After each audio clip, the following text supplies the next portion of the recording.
એક તરફ દેશના વિવિધ રાજ્યોમાં ભારેથી અતિભારે વરસાદ ખાબકી રહ્યો છે. ઘણા ખરા રાજ્યોમાં તો અત્યારે જળબંબાકારની સ્થિતિ છે અને સાથે સાથે અતિશય ગરમી અને બફારાની અસરથી અત્યારે લોકો ત્રાહિમામ પોકારી ઉઠ્યા છે.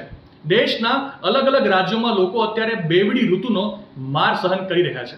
વરસાદ આટલો બધો પડવા છતાં પણ બફારો ઓછો થવાનું જાણે નામ જ નથી લઈ રહ્યો અને વહેલી સવારથી જ અતિશય ગરમીનો અનુભવ થઈ રહ્યો છે.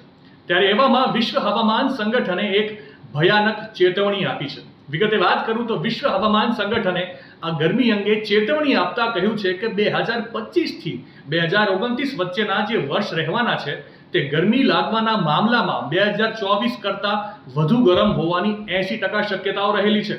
1880માં તાપમાનના રેકોર્ડ શરૂ થયા પછી છેલ્લા 11 વર્ષ સૌથી ગરમ રહ્યા છે. એવામાં હવામાન વિભાગની આગાહી ગરમીની સાથે સાથે લોકોની ચિંતામાં પણ અત્યારે વધારો કરી રહી છે.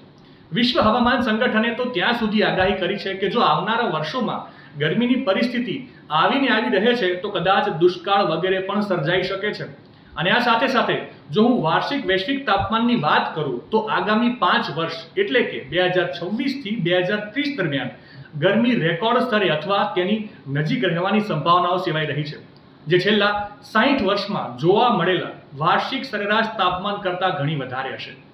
તો મિત્રો, આ હતી માહિતી હવામાન વિભાગે જાહેર કરેલ ભયાનક ચેતવણી અંગેની. આ ગરમીની સિઝનમાં તમારું અને તમારા પરિવારનું ધ્યાન રાખજો અને આવી જ નવી અપડેટ માટે સંદેશ ડિજિટલ સાથે જોડાયેલા રહેજો.